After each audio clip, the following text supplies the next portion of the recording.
ವಾಸವಿ ಕಿರಾಣಿ ಸ್ಟೋರ್ಗೆ ಎಲ್ಲರಿಗೂ ಸುಸ್ವಾಗತ.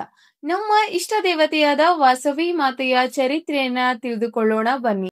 ಇಂದಿನ ಆಂಧ್ರ ಪ್ರದೇಶದ ಪೆನಗೊಂಡ ಎಂಬ ಸುಂದರವಾದ ರಾಜ್ಯ. ಆ ರಾಜ್ಯವನ್ನು ದಂಪತಿಗಳಾದ ಕುಸುಮಶ್ರೇಷ್ಠಿ ಮತ್ತು ಕುಸುಮಾಂಬೆ ಎಂಬುವವರು ಆಳುತ್ತಿದ್ದರು. ಆ ರಾಜ್ಯದಲ್ಲಿ ಎಲ್ಲರೂ ಸುಖ, ಶಾಂತಿ, ನೆಮ್ಮದಿಯಿಂದಿದ್ದರು. ಕಾರಣ ಆ ದಂಪತಿಗಳು ಪರಮೇಶ್ವರನ ಪರಮ ಭಕ್ತರಾಗಿದ್ದರು. ಕುಸುಮಶ್ರೇಷ್ಠಿ ಮತ್ತು ಕುಸುಮಾಂಬೆಗೆ ಮಕ್ಕಳಾಗದಿದ್ದ ಕಾರಣ ಅವರ ಕುಲಗುರುಗಳಾದ ಭಾಸ್ಕರಾಚಾರ್ಯರು ಸಂತಾನ ಪ್ರಾಪ್ತಿಗಾಗಿ ಪುತ್ರ ಕಾಮೇಷ್ಟಿ ಯಾಗವನ್ನು ಮಾಡಿಸುತ್ತಾರೆ. ಅದರ ಫಲವಾಗಿ ವೈಶಾಖ ಶುದ್ಧ ದಶಮಿ ಶುಕ್ರವಾರದಂದು ಒಂದು ಗಂಡು ಮತ್ತು ಒಂದು ಹೆಣ್ಣು ಮಗುವನ್ನು ಪರಮೇಶ್ವರನು ಕರುಣಿಸುತ್ತಾನೆ.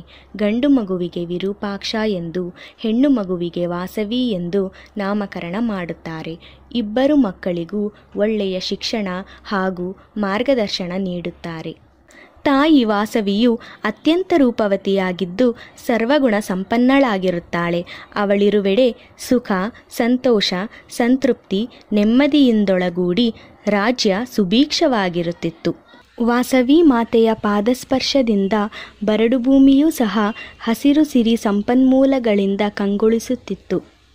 ಪದ್ಮಾಶಯನಪುರ ಎಂಬ ರಾಜ್ಯ. ಆ ರಾಜ್ಯದ ಮಹಾರಾಜ ಚಂದ್ರವಂಶಕ್ಕೆ ಸೇರಿದ ವಿಷ್ಣುವರ್ಧನ. ಇವನು ಯುದ್ಧಗಳನ್ನು ಸಾರಿ ಯುದ್ಧದಲ್ಲಿ ಅಜೇಯನಾಗಿ ತನ್ನ ರಾಜ್ಯವನ್ನು ವಿಸ್ತರಿಸಿಕೊಂಡು ವಿಜಯ ಯಾತ್ರೆ ಮಾಡುವಾಗ ಒಮ್ಮೆ ಪೆನಗೊಂಡೆಯ ಶಿವನ ದೇವಸ್ಥಾನಕ್ಕೆ ಭೇಟಿ ಕೊಡುತ್ತಾನೆ. ಅಲ್ಲಿ ಪೂಜೆ ಸಲ್ಲಿಸಲು ಬಂದಿದ್ದ ವಾಸವಿಯನ್ನು ಕಂಡು ಮೋಹಿಸುತ್ತಾನೆ.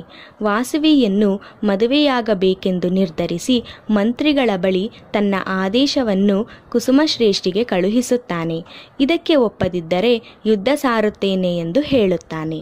ಈ ಸಮಾಚಾರವನ್ನು ಕುಸುಮಶ್ರೇಷ್ಠಿ ವಾಸವಿಗೆ ತಿಳಿಸಿದಾಗ ವಾಸವಿಯು ತಾನು ಪರಶಿವನಿಗೆ ಸಮರ್ಪಿತಳಾದ ಕಾರಣ ನಾನು ಯಾರನ್ನೂ ವಿವಾಹವಾಗುವುದಿಲ್ಲವೆಂದು ತನ್ನ ನಿರ್ಧಾರ ತಿಳಿಸುತ್ತಾಳೆ.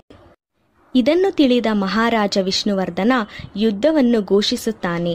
ಯುದ್ಧದಲ್ಲಿ ಗೆದ್ದು ವಾಸವಿಯನ್ನು ಪಡೆಯಬೇಕೆಂದು ನಿರ್ಧರಿಸುತ್ತಾನೆ.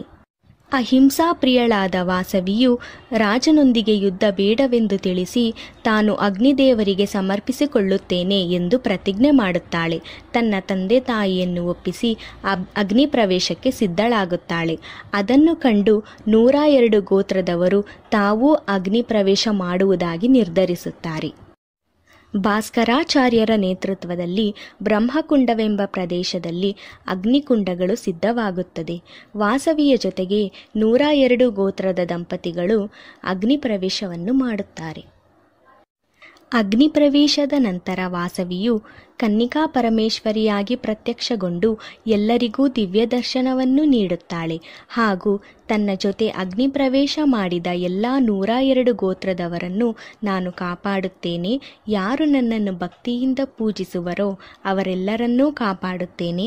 ಆರ್ಯವೈಶ್ಯರಾದ ನೀವೆಲ್ಲರೂ ಯಾವಾಗಲೂ ನ್ಯಾಯ, ನೀತಿ, ಧರ್ಮದಿಂದ ವ್ಯಾಪಾರ ವಹಿವಾಟುಗಳನ್ನು ನಡೆಸಿ ಸಮಾಜದ ಏಳಿಗೆಗೆ ಶ್ರಮಿಸಬೇಕೆಂದು ಆದೇಶಿಸಿ ಸದಾ ನಿಮ್ಮನ್ನು ಕಾಪಾಡುವುದಾಗಿ ತಿಳಿಸಿದಳು.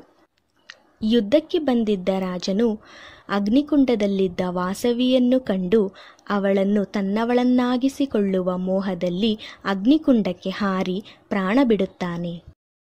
ವಾಸವಿಯು ಹುಟ್ಟಿದ ದಿನವನ್ನು ವಾಸವಿ ಜಯಂತಿ ಎಂದು ಹಾಗೂ ಅಗ್ನಿ ಪ್ರವೇಶದ ದಿನವನ್ನು ವಾಸವಿಯ ಅಗ್ನಿ ಪ್ರವೇಶದ ದಿನವೆಂದು ಎಲ್ಲ ಆರ್ಯವೈಶ್ಯ ಕುಲ ಬಾಂಧವರು ಆಚರಿಸಿಕೊಂಡು ಬಂದಿದ್ದಾರೆ. ಶ್ರೀ ವಾಸವಿ ಮಾತೆಯ ಅನುಗ್ರಹದಿಂದ ವೈಶ್ಯರು ವ್ಯಾಪಾರದಲ್ಲಿ ಅಭಿವೃದ್ಧಿಯನ್ನು ಹೊಂದಿರುತ್ತಾರೆ. ವ್ಯಾಪಾರದಲ್ಲಿ ಮುಖ್ಯವಾದದ್ದು ಕಿರಾಣಿ ಅಂಗಡಿ. ಕಿರಾಣಿ ಅಂಗಡಿ ಎಂದರೆ ಶೆಟ್ಟರ್ ಅಂಗಡಿ ಅನ್ನುವ ಹಾಗೆ ವೈಶ್ಯರು ಕಿರಾಣಿ ವ್ಯಾಪಾರದಲ್ಲಿ ಪ್ರಸಿದ್ಧಿಯನ್ನು ಹೊಂದಿರುತ್ತಾರೆ.